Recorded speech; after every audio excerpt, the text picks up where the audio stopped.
Buenas tardes a todos, ¿cómo están? Bienvenidos al podcast de El Profe Guía. Hoy que se están celebrando los 211 años del inicio de la gesta que llevaría a eventualmente la independencia de México.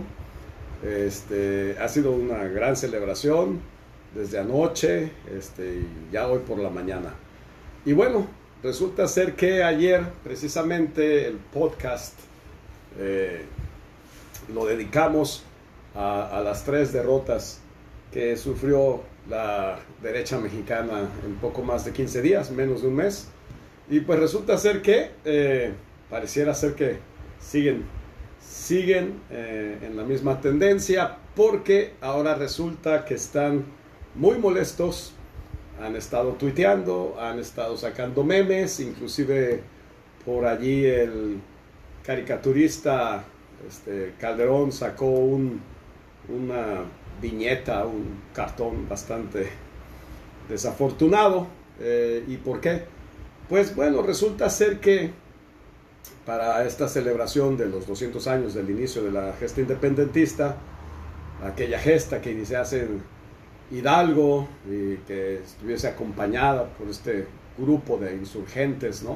Que todos conocemos: Josefa Ortiz, Allende, Aldama, La Güera Rodríguez, Gertrudis Bocanegra, tantos hombres y tantas mujeres que ofertaron sus vidas en favor de la libertad, de lo que entonces era la Nueva España y que eventualmente se llamaría México, ¿no? Retomando un poco aquello de México Tenochtitlan. Y pues resulta ser que el actual presidente de la República, Andrés Manuel López Obrador, invitó a varias personas a esta celebración. Sabemos que las celebraciones pues son distintas. Los últimos 2 años han tenido que ser diferentes debido a la pandemia. Y bueno, invitó a personalidades, principalmente de nuestro continente, de América Latina, y podríamos decir que el más alto perfil en aceptar la invitación y en venir a México, definitivamente podemos decir que es el presidente cubano Miguel Díaz-Canel, y es precisamente en contra de él que la derecha mexicana ha estado tuiteando, han estado lanzando todo tipo de mensajes en Facebook, en Instagram, porque están muy molestos. Y fíjense qué curioso, ¿no? Son hasta predecibles. Ya no podemos nosotros hablar de que la derecha mexicana nos pueda llegar a sorprender en algún momento. Son muy predecibles, porque resulta que ellos, los que invitaron a este personaje Santiago Abascal de Vox a México, y a sus lacayos que vinieron junto con él, ahora están diciendo que Andrés Manuel es igual porque invitó a lo que ellos llaman un dictador a México, ¿no? Nada más para que vean el nivel de estas personas. Miguel Díaz-Canel es el presidente electo democráticamente de la hermana República de Cuba, y de hecho aprovecho para mandarle un gran saludo a él en específico, y un gran saludo al pueblo cubano que resiste el tremendo bloqueo, el criminal bloqueo, el genocida bloqueo estadounidense desde hace 60 años. Y de hecho hoy, durante las celebraciones del 211 aniversario del inicio de la independencia de México, lo mencionó. Andrés Manuel López Obrador le pidió a Estados Unidos que cese el bloqueo en contra de Cuba, porque ningún estado tiene el derecho a mantener sojuzgado a otro estado soberano. La historia pues de México y de Cuba a lo largo de cientos de años ha sido de hermandad, y esto le molesta mucho a la derecha mexicana, y le molesta mucho porque precisamente México fue vanguardia durante mucho tiempo en la defensa de la soberanía de los demás países de nuestra América, soberanía que la derecha mexicana, así como ustedes díganlo, país que ustedes mencionen, hay su derecha local, ¿no? Colombia, Venezuela, Bolivia, Perú, Chile, Argentina, Uruguay, Paraguay, Ecuador, Panamá, Nicaragua, Guatemala, todos desafortunadamente tenemos la misma lacra, porque las derechas conservadoras de cada uno de esos países siempre anteponen los intereses de los extranjeros a los intereses propios. Siempre están dispuestos a servir de tapete de bienvenida a los capitales extranjeros y siempre han intentado llegar pues a ocupar puestos en las administraciones públicas de los diferentes estados nuestroamericanos, precisamente para desde las instituciones desmantelar desmantelar el marco legal que existe precisamente para proteger los recursos naturales, para proteger la soberanía de cada uno de los países con respecto a los recursos naturales. Ellos se encargan en el gobierno de desmantelar todo esto, siempre a favor del capital extranjero. ¿Por qué? Pues porque ellos en el proceso se llevan una ganancia, se llevan una comisión, algo ganan en este proceso, ¿no? Entonces la derecha mexicana dice, bueno, así como vino Santiago Abascal, que es un extremo de un istmo, ahora está aquí Díaz Canel, que es el otro extremo, lo opuesto, ¿no? Y es esta teoría de los istmos que tanto les gusta manejar a quienes aparentemente, según ellos, no se dejan guiar por ideologías. Según ellos, no se dejan guiar por ideologías y siempre terminan citando al estadounidense de origen japonés, Francis Fukuyama, y su libro El fin de la historia y el fin del hombre, en el cual dice que ya murieron las ideologías. Bueno, nosotros sabemos que no, sabemos perfectamente bien que no, y que la palabra ideología se utiliza hoy como un arma arrojadiza cuando le conviene precisamente a la derecha. Entonces, no se puede, simple y sencillamente no se puede comparar. Santiago Abascal es un individuo que viene de una familia que se ha dedicado a lucrar políticamente. Recordemos que el régimen franquista, además de ser un régimen fascista, era un régimen ladrón, era un régimen corrupto, que precisamente era muy dado a eso, a abrirle las puertas a los extranjeros. Permitieron la instalación de las bases militares en distintos puntos de la geografía española. Recordemos que intentaron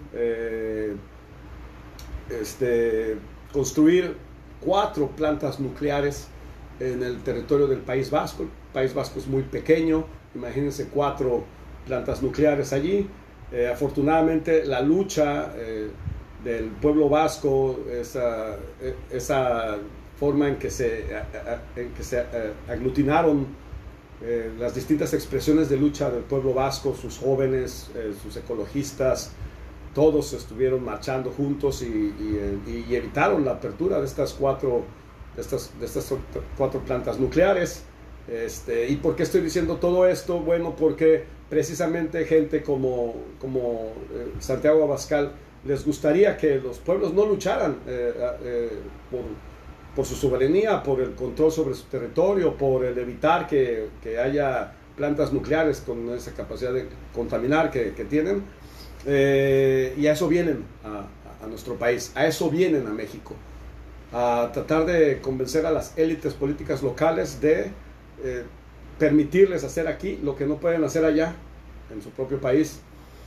Y entonces tenemos el ejemplo de Miguel Díaz-Canel, el presidente de Cuba, que viene aquí y viene exactamente a hacer lo contrario.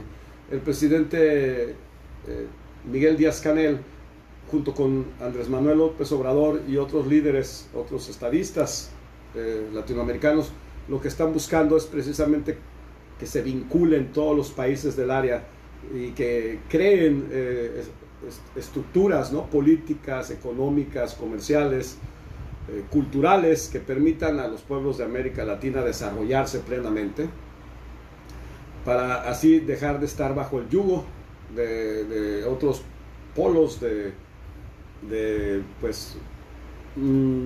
control que existen sobre el mercado internacional, sobre el comercio.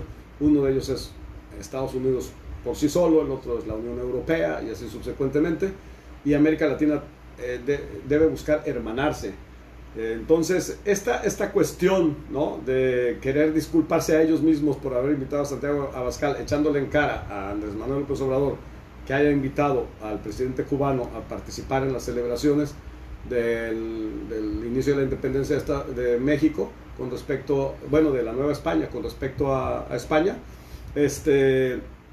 no cuaja, cae por su propio peso, porque la intención es muy diferente, la intención es muy distinta, y si a ellos les gusta citar a Francis Fukuyama, pues bueno, bastante incongruente que lo citen, porque aquí podemos ver precisamente eso. Los perritos chihuahua de la derecha, como son Cuadri, Javier Lozano, el mismo Fecal, Felipe Calderón, pues, ¿qué es lo que hacen, no? En esta andanada de insultos en contra del presidente electo Díaz-Canel de Cuba, hablan de que es sanguinario, que reprime a su pueblo, y resulta ser que se están refiriendo a unos eventos que hubo recientemente en Cuba.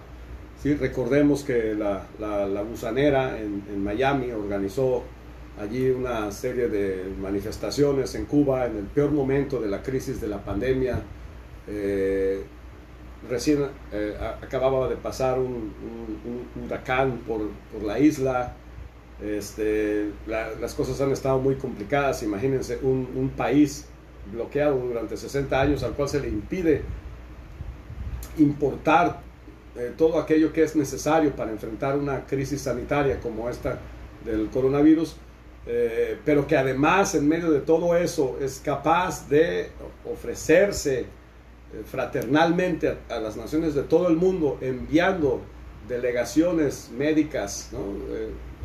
Médicas y médicos cubanos, enfermeras y enfermeros cubanos, laboratoristas cubanos, que van a donde sea necesario en el mundo precisamente para paliar esta pandemia, y que no van precisamente a los países más avanzados, al contrario, van a los rincones más apartados del planeta en donde realmente hay muchas carencias. Ahí es a donde van estas brigadas Henry Reed de Cuba, en un ejercicio solidario, en un ejercicio internacionalista.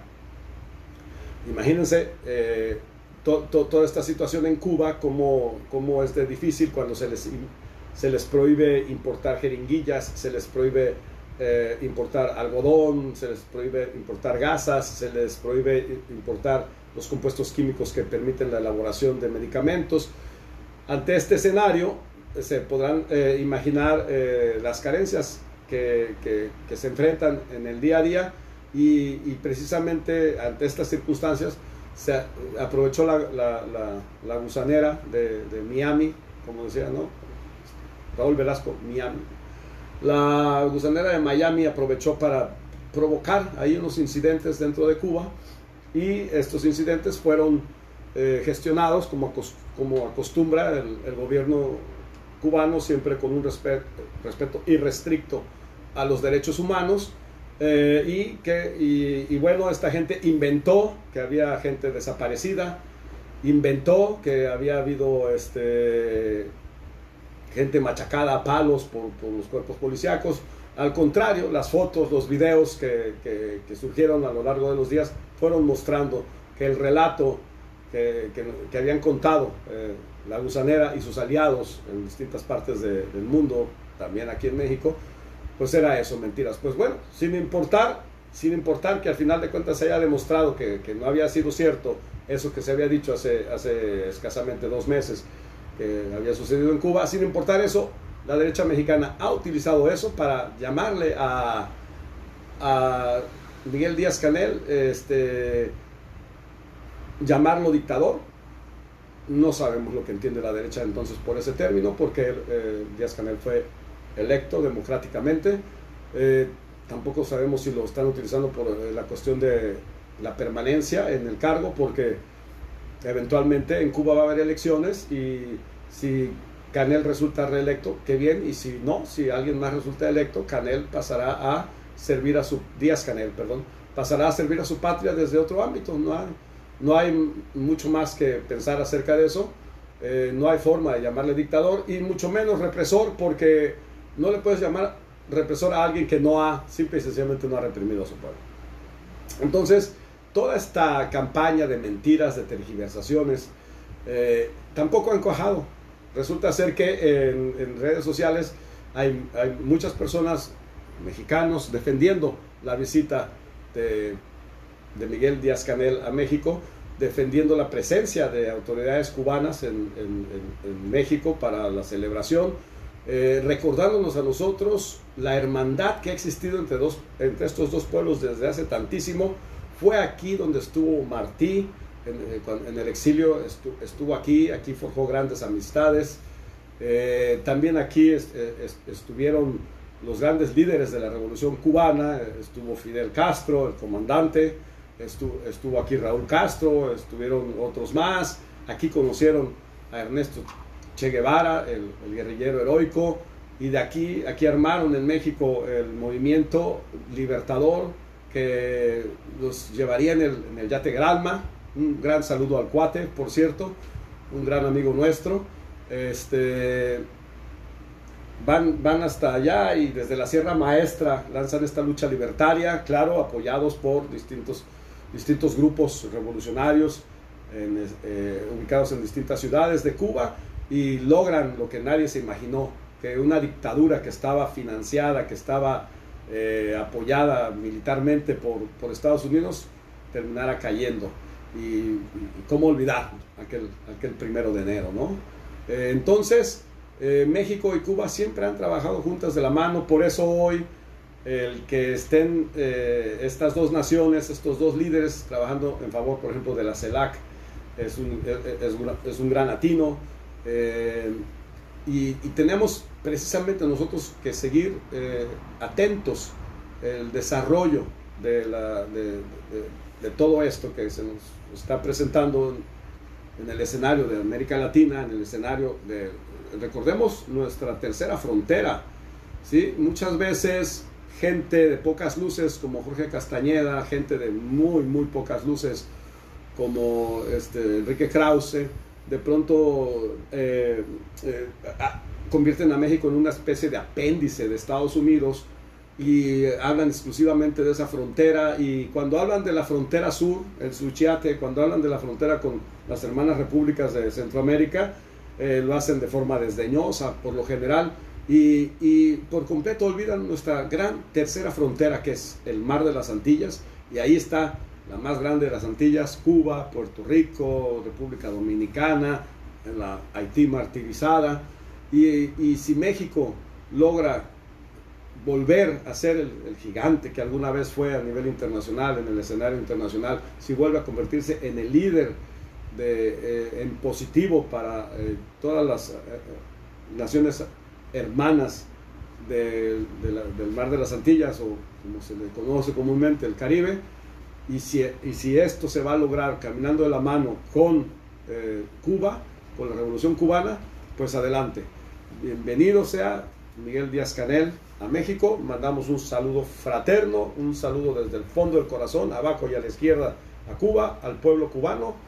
México y Cuba siempre estarán juntos por la historia de lucha, por la fraternidad, por la solidaridad y por el internacionalismo que nos caracteriza. Una derrota más para la derecha mexicana, ya van 4 en lo que va de un mes, y esperemos que acumulen todavía más. Y eso significa que sí se está avanzando, que la 4T es una realidad y que se está manifestando lo que parecieran ser pequeños detalles, pero que si uno va armando el gran escenario se va dando cuenta que lo que se está haciendo es en favor de la soberanía de nuestra América. Mandamos desde aquí un saludo a todos y estaremos transmitiendo pronto más información. Muchas gracias.